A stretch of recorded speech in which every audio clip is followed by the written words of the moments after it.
Olá, tudo bem com vocês? Estou aqui gravando esse vídeo para fazer trazer-vos uma informação que eu acho relevante, principalmente para nós pais e mães atípicas. Todos que nos conhecem sabem que o João Victor é portador da síndrome de Prader-Willi, que é uma síndrome, uma condição genética rara. É considerada rara pelo facto de não ser conhecida por todos, mas mundialmente já não é tão considerada rara devido ao nível ao volume da população mundial. Entretanto, atualmente é considerada rara a partir de 100 mil, mas ainda é dado como rara abaixo por causa da falta de informação. E a cada 20 mil crianças, uma nasce com a síndrome de Prader-Willi. Enfim, o João Victor completou 18 anos em junho. E desde fevereiro ele teve uma regressão na fala muito grave mesmo, aonde nem eu, mãe, percebo o que ele fala. Agora já aprendi a educar a minha audição para tentar perceber melhor o que ele diz. E em abril, finalzinho de abril, ele teve uma trava muscular facial. E desde então, ele entrou em investigação. Por quê?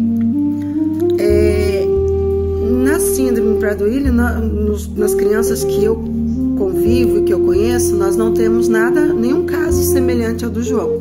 Mas como é uma síndrome muito complexa e cheia de caixinhas de surpresas escondidinhas, então nós temos que estar sempre atentos e investigar. O que acontece? O João Victor, a partir do momento que ele perdeu o movimento de mastigação, nós começamos a trabalhar para tentar fazer voltar. Não voltou. Ficamos internados uma semana no Hospital de Faro, na pediatria, para investigação. Entretanto, eles deduziram que fosse Parkinson medicamentoso, aonde causa a rigidez facial, além dos tremores, é óbvio. Foi desintoxicado do risperidona, passaram-lhe para tomar o clonazepam, o famoso Rivotril, né? Vamos pôr um nome popular que toda a gente conhece. E o que aconteceu? O João Victor passou 3 semanas com esquizofrenia muito grave, não dormia. Nós tivemos visita dos amigos aqui que vieram passear de Londres aqui na nossa casa. Eles ficaram até assustados porque eles conhecem o João e sabem que o João, apesar de todas as problemáticas dele, da síndrome, do autismo, do TOD, de tudo, que ele é uma criança, né?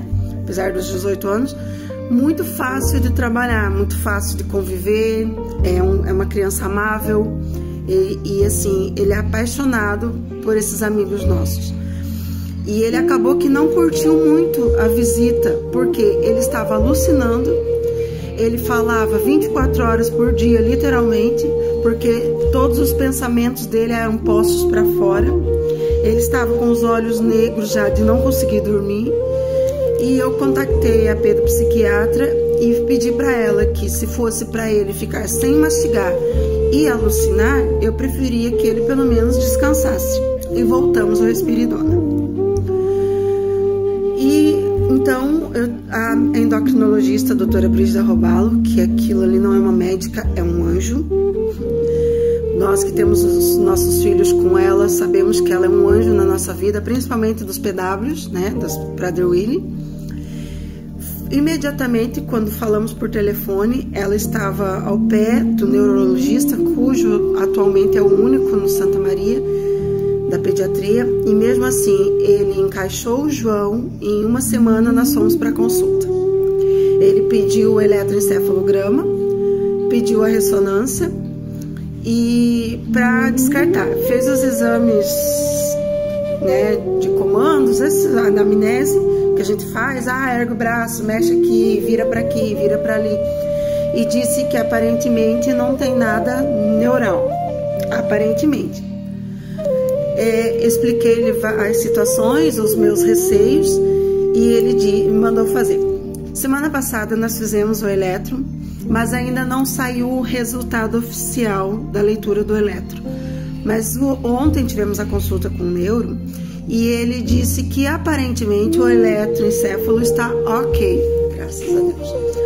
Mas infelizmente a ressonância ainda não saiu, porque ultimamente a saúde em Portugal está um bocadinho mais difícil por questões de aumento de população e diminuição de profissionais, que a maioria dos profissionais estão a formar-se cá e para outros países do espaço Schengen.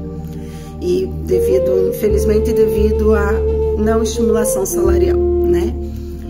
É muita responsabilidade e pouco retorno. Enfim, isso é um outro assunto.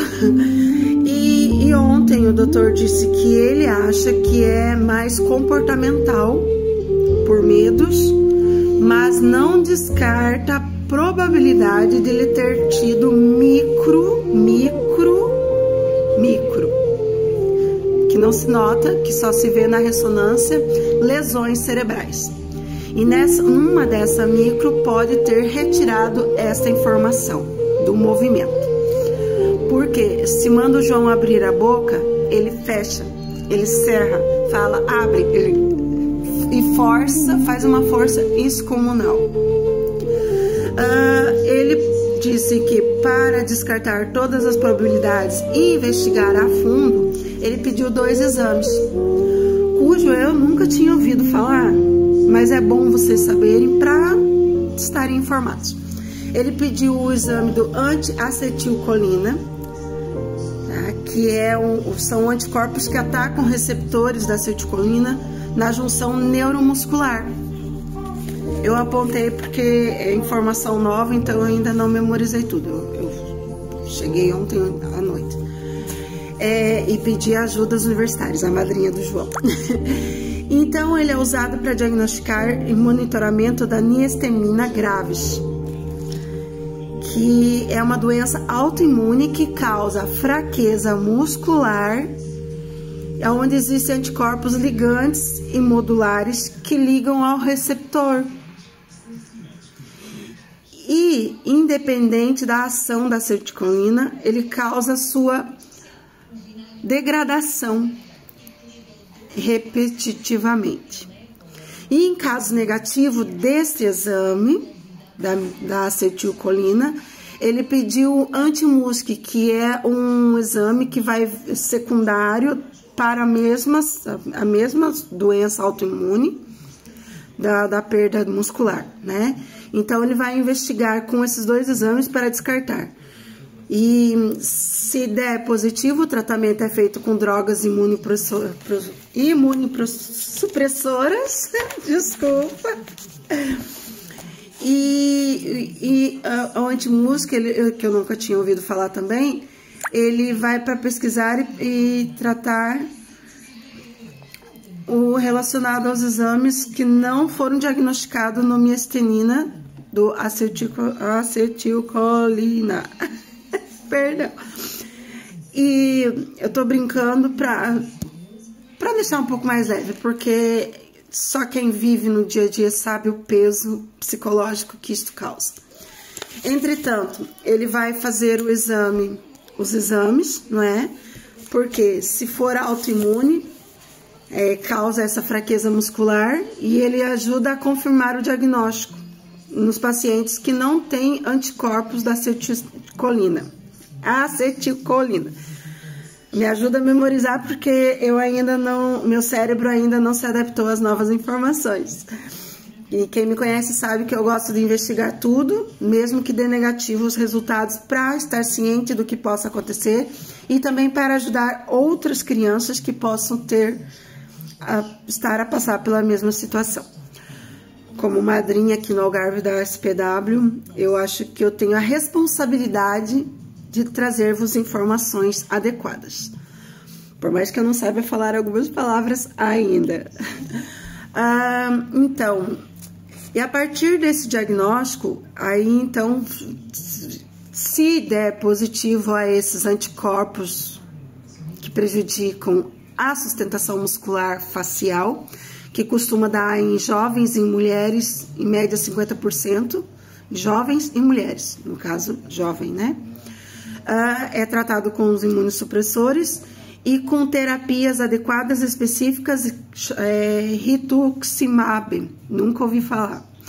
se tiver algum médico ou médica que possa passar essa